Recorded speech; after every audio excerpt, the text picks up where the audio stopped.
thanks a lot for the organizers. And okay, actually, most of you have received an email from me, which should have been sent last night. And I hope it wasn't correct about this morning that you're, I was saying, I hope you're enjoying your beer, and I don't want to disturb, so I hope it wasn't correct about today. And I'm sorry that it reached you so late, because I really hope that you will get a chance to see a little bit of what I sent to sort of prepare. Okay, my idea of these three talks is I wanted to tell you about what I think every person who's doing research in this area should know about quantum complexity. So there were, in the panel discussion a couple of days back, there was a question by some student, how should we prepare, what courses should we learn? One course that you definitely need to learn is complexity, computational complexity, in order to understand the context of what we're doing. And so what I want to do in the first hour is to recap the most important complexity notions in maybe from a slightly different perspective. And my true goal is to get at least 10 questions from the audience on those issues. Because I really want to bypass the threshold of understanding, of making you really feel comfortable with these notions, okay? And only then I will be able to move to the next topic, which is quantum Hamiltonian complexity, which is sort of taking this into the more extreme world of really trying to understand the complexity of ground states and the many, many different implications on that, and telling you about one of the most important tools in this area, the Kitaev's circuit to Hamiltonian construction. And there are many beautiful things, but I really need you to ask me questions in the first hour so that to make sure that you understand the basics. So it's going to be a little bit of a recap of the Stephen Jordan's beautiful talk and maybe things that you've heard before. And okay, so let's start. So, okay, where is this?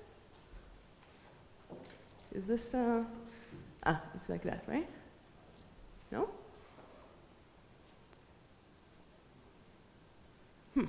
Does it not pass the slide? How? Sorry? I see.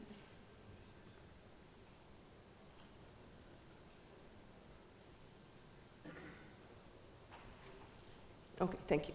Great. So, okay, so the reason we're calling the era that we're now at the second quantum revolution, whereas the first quantum revolution we're already at for the, 100 years, is I think this should be attributed to computer science, and more exactly to the fundamental notions from theoretical computer science that in fact physicists and other natural scientists have studied for a long time, but somehow computer science has a different perspective on those notions, on all those notions of complexity, universality, reductions, the notion of equivalence between different things, approximation of various things, the notion of robustness, error correction, well, that wasn't there before, but it belongs to robustness, and the notion of interaction.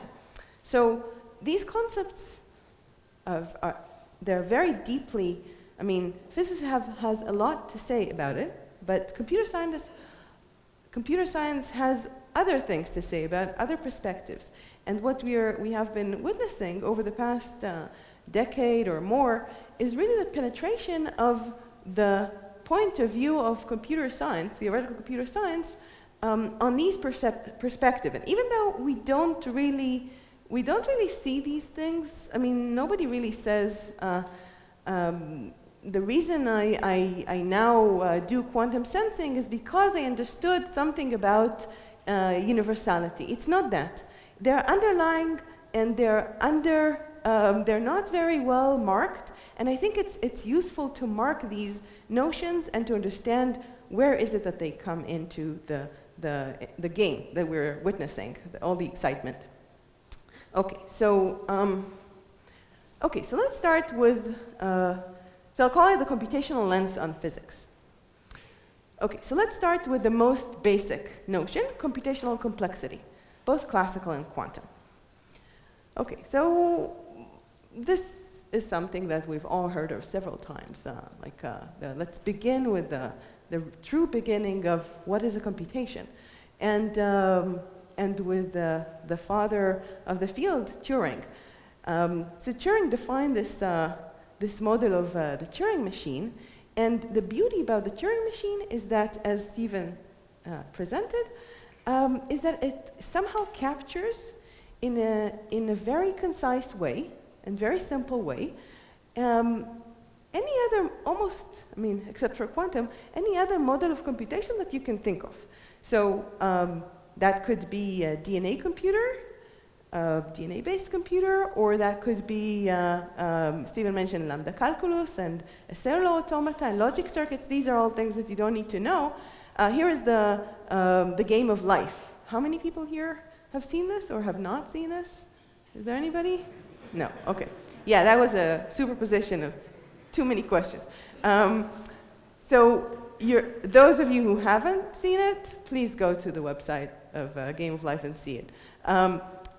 So this is a beautiful example of how very simple rules, very simple local update rules, can lead to extremely high complexity.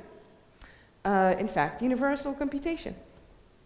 And the point in this understanding that the Turing machine captures all models of computation is that somehow, no matter which model you look at, the overhead that you need in order to simulate this model, for example, by a Turing machine, is only polynomial in the size of the computation. So, is there a question about this sentence I just said? The fact that a Turing machine can simulate with polynomial overhead things that happen in this cellular automata stuff.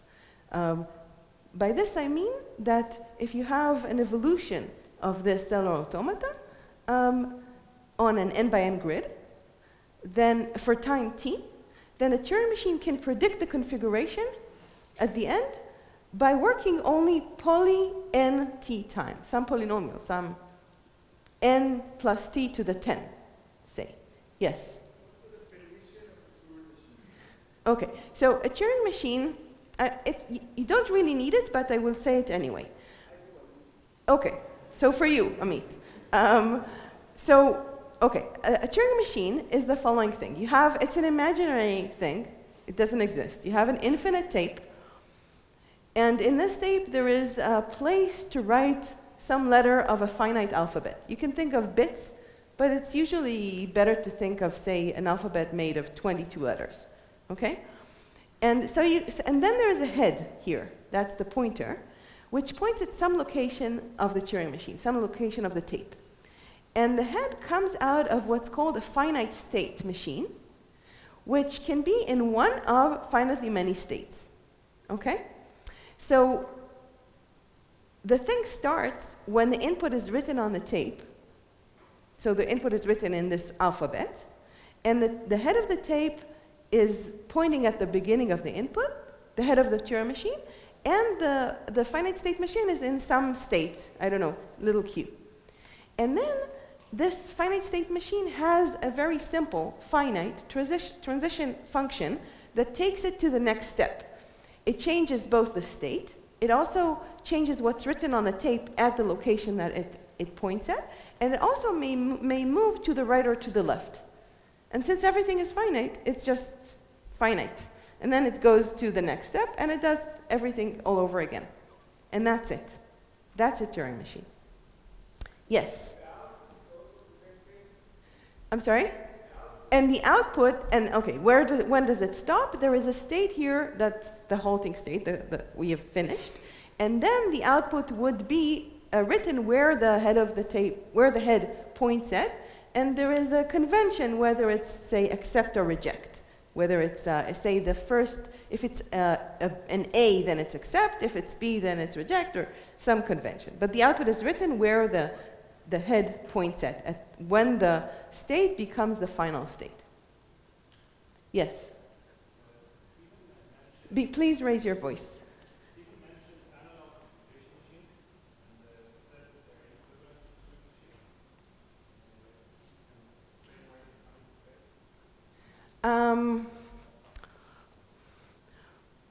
So there could be many answers to this. Stephen, do you want to take this? Yeah, I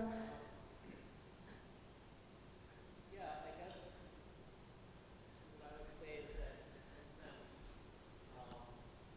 these analog models of computation, the theoretical idealized ones, give you more power beyond Turing machines, but they're not ultimately realistic models. The universality is more in the sense of universality that other realistic models follow. Okay, thanks. Now I understand the question also. I guess you understand, where does it go? You asked where does it go into this claim that everything is equivalent. Okay, so let me go to the next slide. But there was a question about this slide earlier. Yeah? No. So for this Turing machine, it's not reversible, but it's not difficult. I'm sorry, I slept 4 hours, so everything might be flipped. So you'll have to deal with it. The process is not reversible.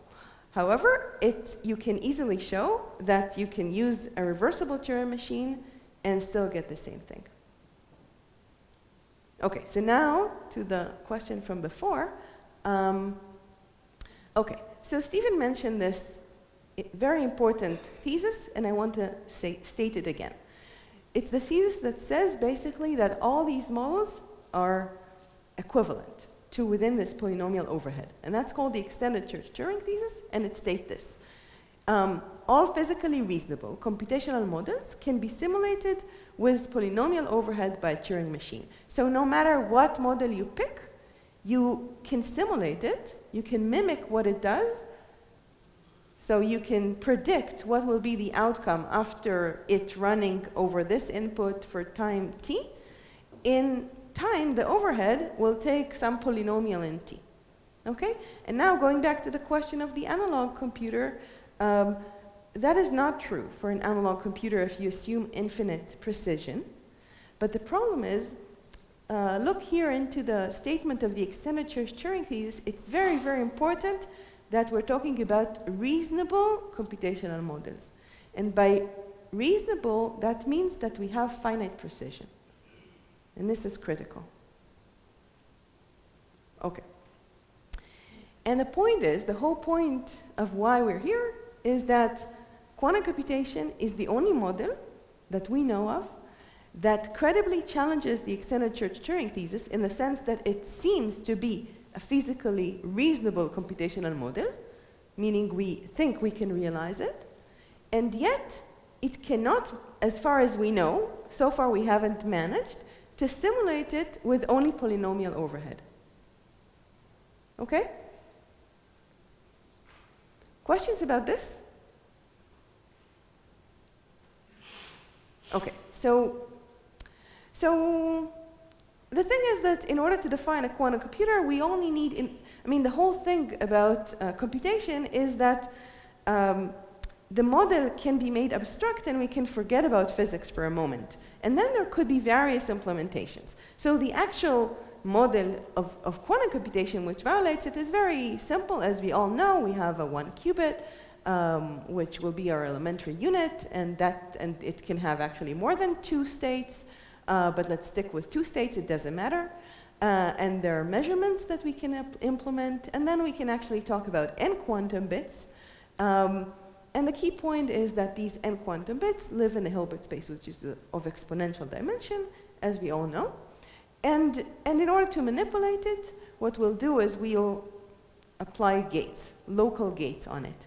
And this is very similar to the circuit classical model, which was, let me actually run it backwards so that you can see. This is important for me for later. You see this circuit model, which maybe has not been mentioned before in the context of classical computation here. So this model is equivalent to the Turing machine model, where you have n bits entering here, and these gates are just NOT and AND gates. And so this gate, for example, accepts two inputs. It's an AND gate, and it outputs the AND of these bits.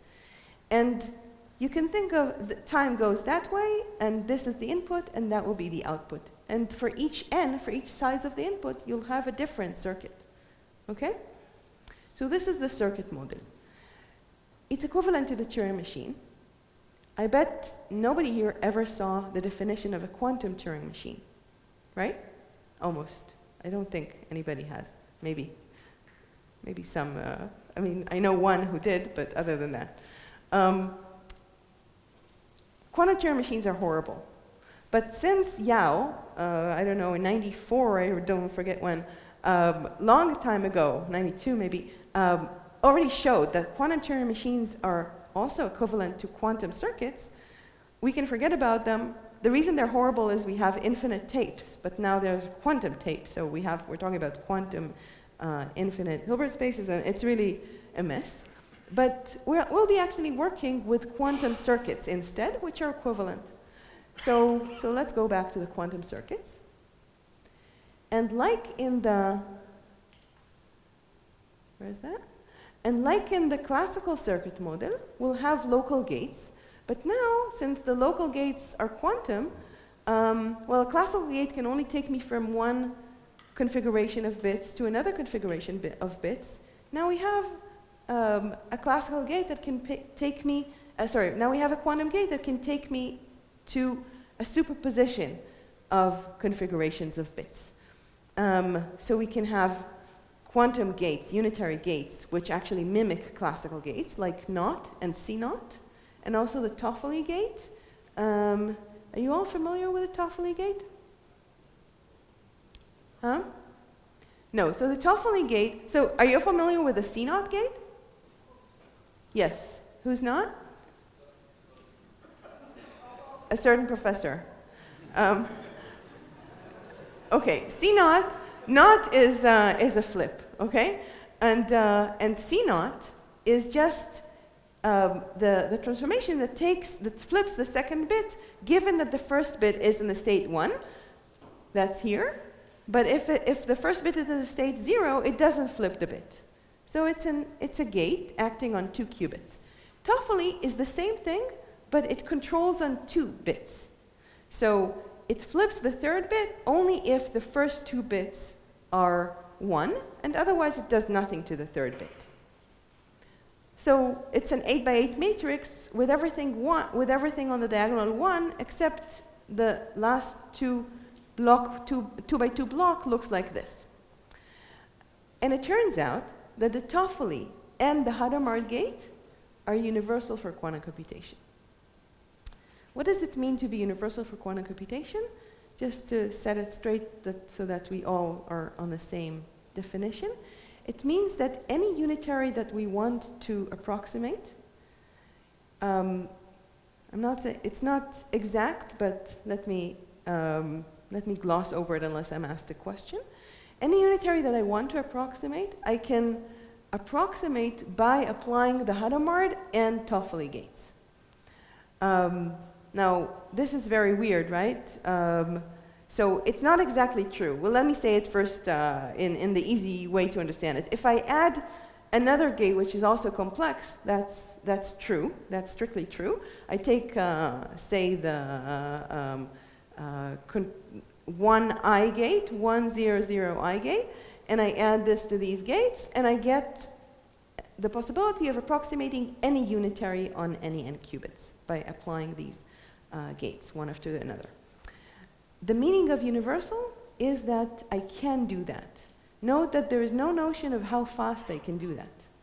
But the whole point of the fact that this model is robust is that no matter what set of gates I take, as long as they generate a dense, as long as they can actually approximate any unitary matrix, they actually do it with essentially the same rate.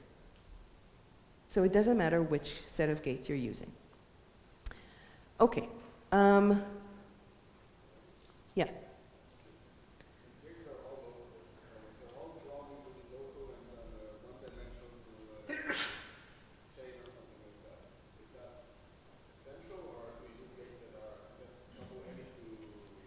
You mean, is this enough? Can we actually perform computation if the qubits are set on a 1D grid? And only nearest neighbors interactions. Yes, it is enough. This suffices because essentially we can construct a swap gate which swaps between qubits, and then if you want to interact two qubits, you just swap them along the chain, so you get a factor of n, which is again a polynomial overhead. Okay? So up to polynomials, we don't care. Yes? Please raise your voice. So you said that without complex gates or only with coupled in Hadamard, you can approximate any unitary, but not exactly. So what do you mean by that? Yeah, okay.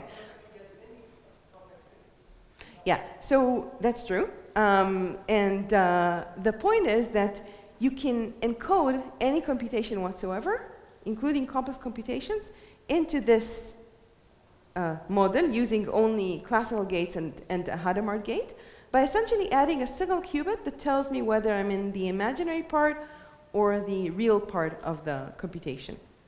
So a single extra qubit suffices. So it's not that you approximate the full unitary, but you somehow encode it in some subspace. But you only lose one qubit. So if you're curious about it, I can give you a very simple reference for this trick. It's actually a good exercise for you guys to do. Okay, so the exact choice of gates, we don't care about them. So if you want to build a fault-tolerant quantum computer, you better use the set of gates that are best in terms of resilience to noise. And if you want to build quantum algorithms, or to think of quantum algorithms, you probably don't want to limit yourself to any set of gates. You want to think of general gates of, say, I don't know, any constant number of qubits, and that would also be the same. So you can translate. It's like machine languages. You can translate between them, and it doesn't matter with which language you think. Yeah, there was a question. No, okay. So, okay, and of course, the reason why this is very interesting is because of two ingredients. One was spoken about a lot, the multipartite entanglement of these n qubits, which require 2 to the n complex numbers to describe, as far as we know. And then the other ingredient, I'm not sure how I actually missed that talk. I'm not sure if you actually dwelled into interference, did you? No. So I think this was hardly mentioned, this notion. So let me say something about interference. So let's look again into the Hadamard gate. That's the Hadamard gate. It takes 0 to 0 plus 1, 1 to 0 minus 1. And let's think about it as a quantum coin flip. What it does is, for any input bit of those, it gives me a uniform superposition with maybe signs, but once I measure it, I get a random bit. It's like a random bit. But now, if you apply it twice, as you all know, you just get the identity. Hadamard times Hadamard is the identity. But it's more interesting to look at it via the interference picture. Start from 0, go to 0 plus 1, that is, apply the Hadamard once, and then again apply the Hadamard. And by linearity, that would be the sum of what happens to 0 and what happens to 1. 0 goes to 0 plus 1, 1 goes to 0 minus 1, and these ones cancel because of this minus sign, and you get a deterministic 0. And that very innocent exercise is going to play a very, very important role in the second lecture. Actually, in the third lecture. And this is destructive interference. And this destructive interference, well, it's so important that it deserves another picture, which is Feynman path integrals, which is you want to look at the contribution of the coming from the starting superposition to the ending superposition via tracking the contribution coming from every string. So 0 contributes to 0 the weight half, or 1 over, from 0 to 0, it's the weight 1 over square root of 2, but 0 comes with the weight 1 over square root of 2, so it's a half here, and you know the game here. And so the probability for 0 will be the sum of the weights of all paths reaching that string, And of course, if some paths are minuses and some paths have weights which are pluses, they may cancel, and this is destructive interference, and this is what happened in this little exercise. And the whole point in designing quantum algorithms is to construct interference patterns which are of the same nature, but somehow work on exponentially many strings and are constructed in a very clever way so that things that we want to measure at the end will constructively interfere, and things that we don't want to measure at the end will destructively interfere. And since we are working with exponentially many strings now, this is both much more powerful, but also much, much more complicated. And we have, I have to tell you, I mean, we all know, we have very little knowledge about this. We don't really know how to design quantum algorithms. We essentially have a handful of quantum algorithms, and that's it. There's a lot of work, recent work on these things, but we really don't understand this notion.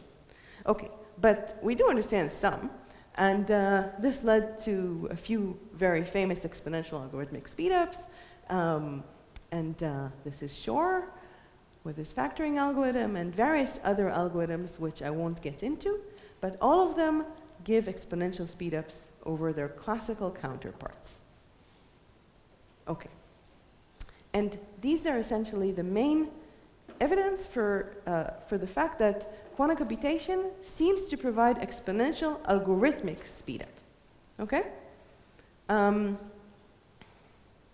Okay, so questions up to here?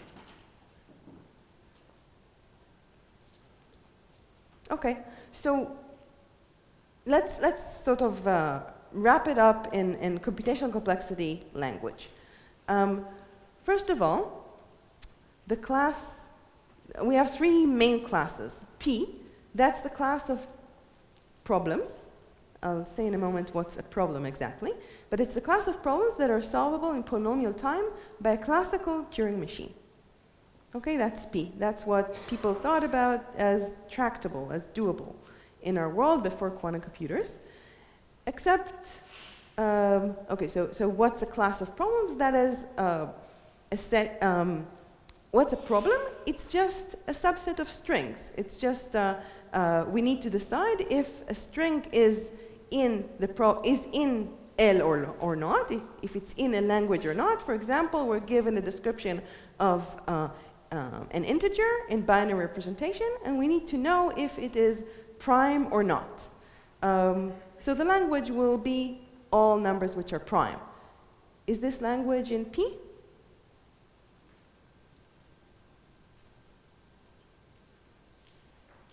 Do you know?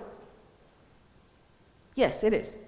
Right? So you all know that checking whether an integer, given integer, is in P, it was discovered in, I forget when, 2000? When was it? Anybody knows?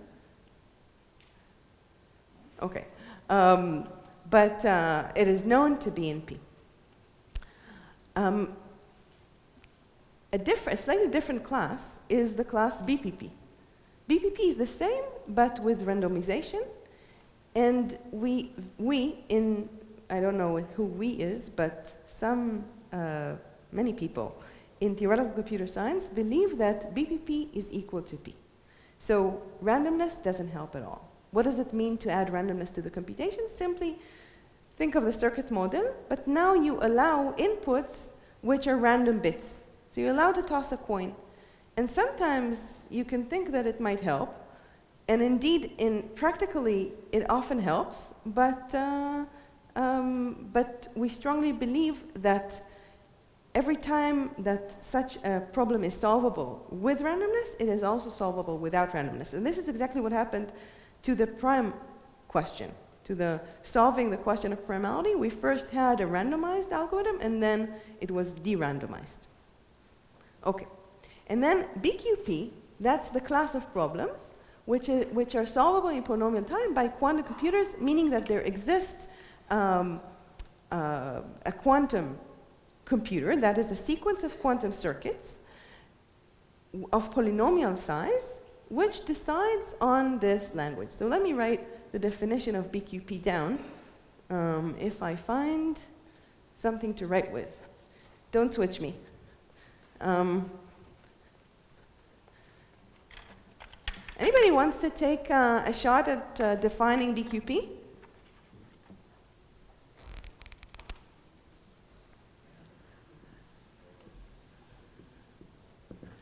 Yeah? So, okay. L, that's a language. So it's a subset of 0, 1 with a star, meaning all strings of all length, is in BQP if there exists a quantum algorithm, if there exists a quantum circuit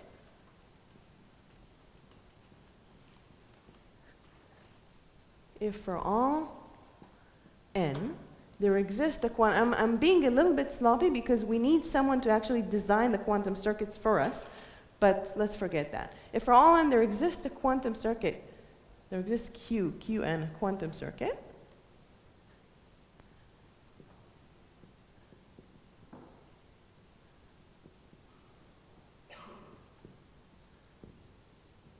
such that for all x in the language, probability that Qn acting on x presented in binary, probability that this will result in 1, meaning that I measure the first qubit and I get 1, is larger than, say, 2/3. And for all x not in the language, this probability of Qn of x being 1 is less than 1/3.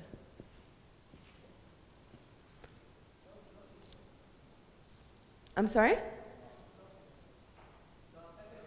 Not in L. Thank you.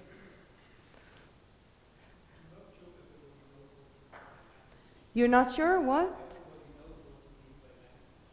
By language, yes. So I said it before, but do you know what I mean by language? Yes, that doesn't matter. So do you need me to repeat what I mean by a language? Yes, okay. So a language is simply a subset of strings. That's it. For example, I'll give you an example. For example, the language of primes would be all strings which are binary representations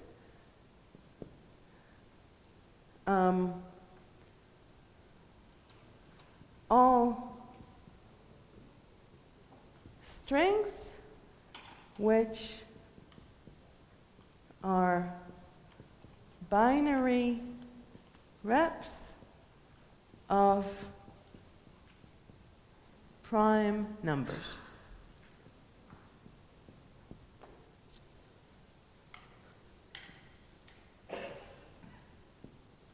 Okay? I'm sorry? That's a very good question, but I want Yossi to be happy first. You're always happy. Okay. So why is the third a decisive factor? It's not. The only reason why we have here we have to choose something. And let me unpack this BQP. BQP is bounded quantum polynomial.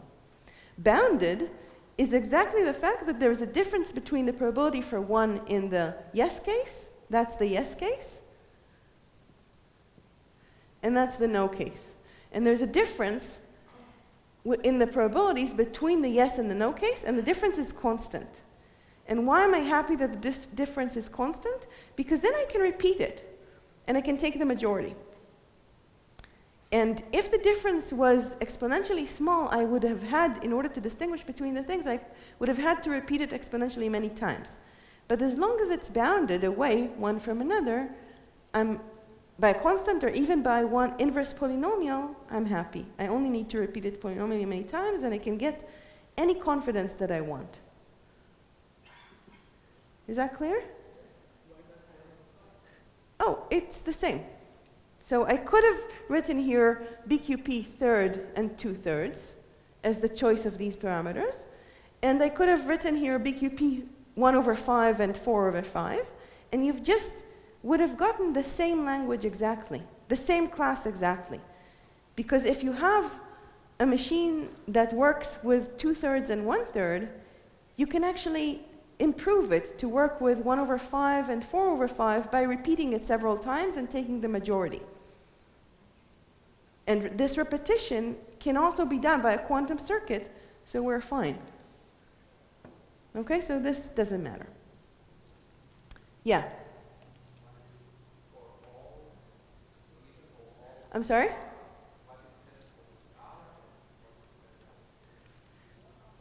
Wait, is there an R here?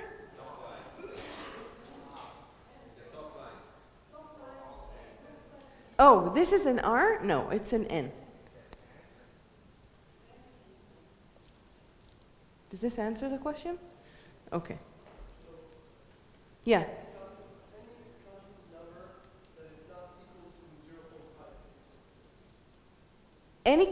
So there are two constant numbers here. You can think of this as some number plus epsilon and that number minus epsilon.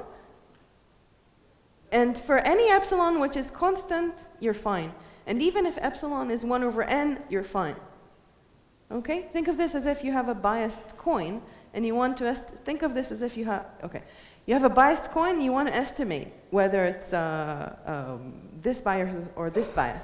So you only need to repeat it so many times if the difference between the two biases is at least constant. Okay? Okay. So we're going slowly, but I'm very happy because I really want you to fill in the gaps.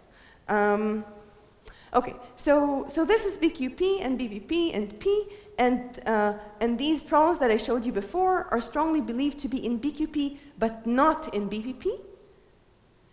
And as I said, this is our main reason to believe that theoretically quantum computers, if ever built, will actually violate the extended Church-Turing thesis. So let's just go again into this extended Church-Turing business. So all physically realizable computational models can be simulated in polynomial time by a Turing machine. That's the extended Church-Turing thesis. And the reason why we believe that quantum computers maybe, I don't know, I think most of us really believe that, violate the extended Church-Turing thesis, or will violate it, is that actually it consists of two beliefs. One is that one is just a mathematical conjecture, that BQP, as a mathematical class, this is just a mathematical definition there, is strictly larger than BBP, meaning that there are languages which can be decided by a quantum computer but cannot be decided by a classical computer. And then the other belief is not a mathematical conjecture, it's, oh damn, my X has gone. Where is Chen? Okay, this is the X, but wait a second. The other belief is that quantum systems can, in principle, physically implement BQP. Okay? And this is a physical thesis. I don't know. It's not a belief. And the reason it's not a conjecture. And the reason it's not a conjecture is because we're talking here about two different entities, apples and oranges, or apples and stars. They're just not comparable. BQP is a mathematical structure. It's a mathematical definition. It's an asymptotic one. Whether or not it can be implemented, of course it cannot be implemented because we're talking about implementing in a finite world. So what do we mean by implementing BQP? Chen, your turn. I planted people because I thought that there will not be enough questions. Yeah. Sorry, raise your voice. Okay, I'm ready. So we can think of very high power polynomials that in real life would take a very long time and then might be even worse than the exponential time of that we can think are called hard computation problems. So what's the difference and why is asymptotic Yeah, so Khan is asking, actually, I think that's what you're asking. He's asking why, I mean, if we're talking about finite numbers, which are very big, how do we know if they're exponentially behaving or polynomially behaving? And this is, I think, a very valid question. It's not something that I can answer. It's something that every one of us should actually ask him or herself and try to understand. It's, everybody can have a different answer. Essentially, the answer that theoretical, actually this question has nothing to do with quantum. It's very interesting from the point of view, I'm sorry? Well, the question is, we're talking about the difference between polynomial and exponential. And polynomial and exponential is something asymptotic. We live in a finite world. Why do we care about asymptotics? And how would we know about the difference between different such asymptotics? Because actually we live in a finite world. We will never know if things behave polynomially or exponentially. Everything that behaves like something for finitely many steps can eventually be either exponential or polynomial depending on the constants. So how do you match these two worlds, the mathematics and physics? This is a very, very old question, but no answer, no strict answer, but and specifically for this question, for this particular question of the difference between polynomial and exponential, this is also a question about theoretical computer science regardless of quantum computation. People have been talking about P versus NP. Let's see if we have NP here. Yeah, P versus NP. And P versus NP is also a question, well actually P versus exponential time, which is bigger than NP, is also a question of the same sort. Can we actually solve something in polynomial time? What does it mean in our finite world? And it turns out that this is, I think, the best question I have as of this morning, is that actually, according to our experience, every time we see something that looks like it behaves polynomially with a very high polynomial, that actually means something very strong. It means that it has structure. And if it has structure, and you don't have to go through a brute force search of everything, if it has structure, then usually it has a simple structure. And instead of n to the 1,000 algorithm, you will eventually get n to the 3 or n to the 4. And this has been shown many, many, many times over and over again. And therefore, somehow the difference is not just between n to the million and 2 to the n, but it's between n to a small number and 2 to the n. It's not a good answer. I think it's a valid question. I'd be happy if anybody wants to comment on this. Yeah. But raise your voice.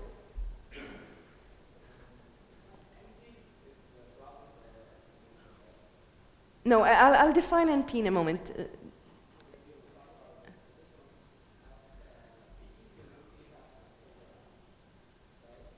Yeah.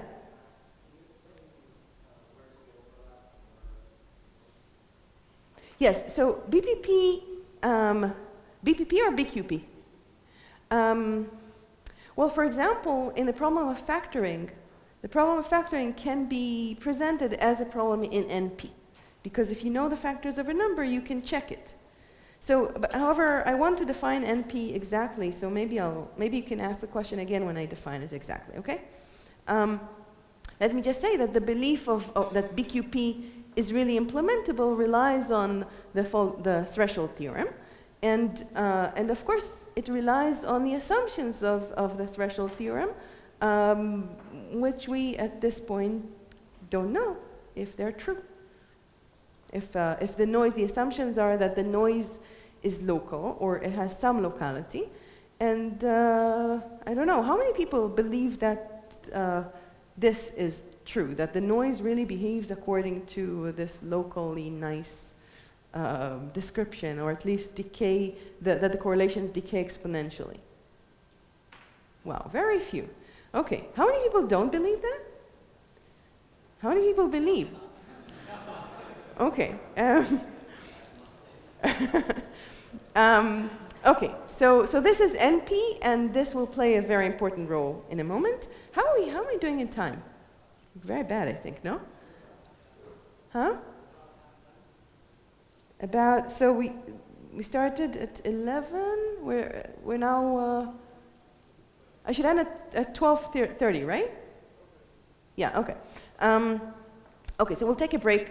We won't go all the way to 12:30, but we'll take a break in a few minutes. There was another question here. Yeah. Well, let's see, just for a moment. Okay. So my question about the noise was, well, the fault tolerance theorem, the threshold theorem, says that if the noise rate is below a certain threshold, we can actually perform quantum computation with only polynomial overhead, okay?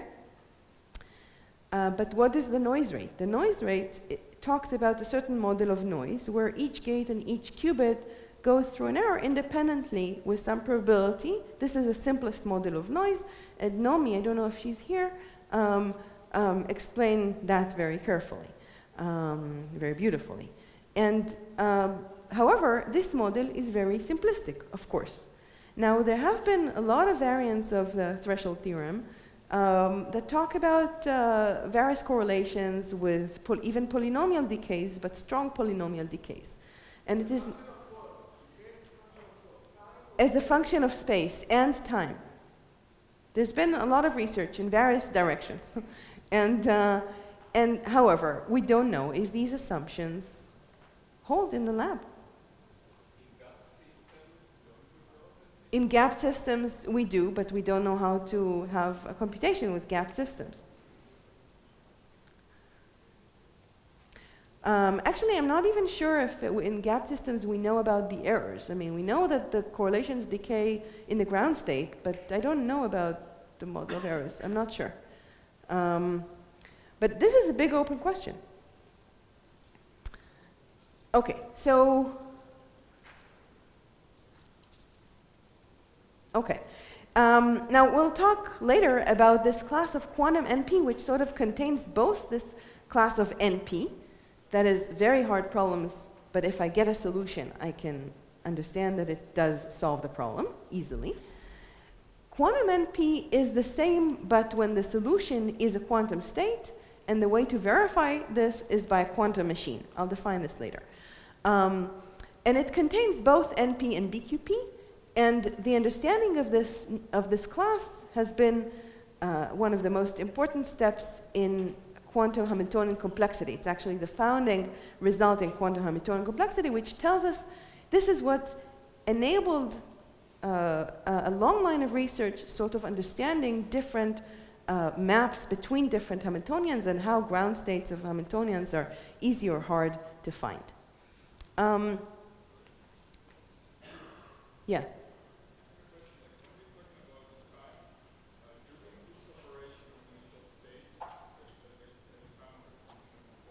Yes, definitely. The question was, do we include preparation of the state as the time that we count how long does it take it to solve the problem? Definitely we do. We usually assume that the state is either all zero, if somehow the input is encoded into the actual algorithm, or the state is a binary representation of the input. But the state is usually a product state, and always a simple state, the initial state. Okay, so the extended Church-Turing thesis, according to this belief, is wrong. Instead, we have the quantum Church-Turing thesis, which Stephen also mentioned, which somehow, okay, it says all physically reasonable computational models can be simulated with polynomial overhead by a quantum computer. Okay? And I challenge you to think of a model which doesn't satisfy this. And so far, various models have been suggested, and they all seem to fall under this. They all seem to obey this quantum Church-Turing thesis. And I would like to say that for me, this is what I call really quantum. So any model which actually is capable of simulating a quantum computer, I would say really quantum. I would call it really quantum. And so over the years, we have many systems which are all quantum universal, and so TQFT, anion-based, measurement-based quantum computation, as Nomi talked about yesterday, adiabatic computation, as Stephen described this morning, Riemannian geometry-based model, a quantum walks model, all very different models. They all can simulate one another with only polynomial overhead. And therefore, they're all capable of performing this universal quantum computation. And I want to say I want to spend 1 minute about this, this notion of the fact that they can actually simulate one another and simulate the quantum circuit model. This is a very crucial point. We tend to think of the EPR pair as truly quantum. But the EPR pair, from a complexity point of view, is definitely not truly quantum. It's quantum because it has quantum effects. But from a computational perspective, it's not interesting. From a computational perspective, not from a communication perspective. But if you have a system with many EPR pairs, and there's no entanglement between them, we can easily simulate them. So from a complexity point of view, they belong to P. A model that is based on that will be in P. A model that is truly universal, quantum universal, will be able to mimic and to generate highly entangled states as are needed in all these algorithms and in all these universal models. And so this is kind of two different levels of quantumness. One is local quantum, and the other is globally quantum. And I think this understanding that, quantum correlations or quantum information processing can be as complex as needed for these computations, and many different physical systems actually possess this information processing type. In fact, all quantum systems, if you really let them work in the most extreme quantum phase, this is a remarkable understanding coming from the quantum complexity field. And it's sort of every system that you can look at, you can actually ask if it is truly quantum or something is missing and maybe it's just quantum to some scale or to a finite scale. Okay, so maybe I'll end with just, maybe let's take a break. Let's take a break for 5 minutes and come back in 5 minutes here with a question.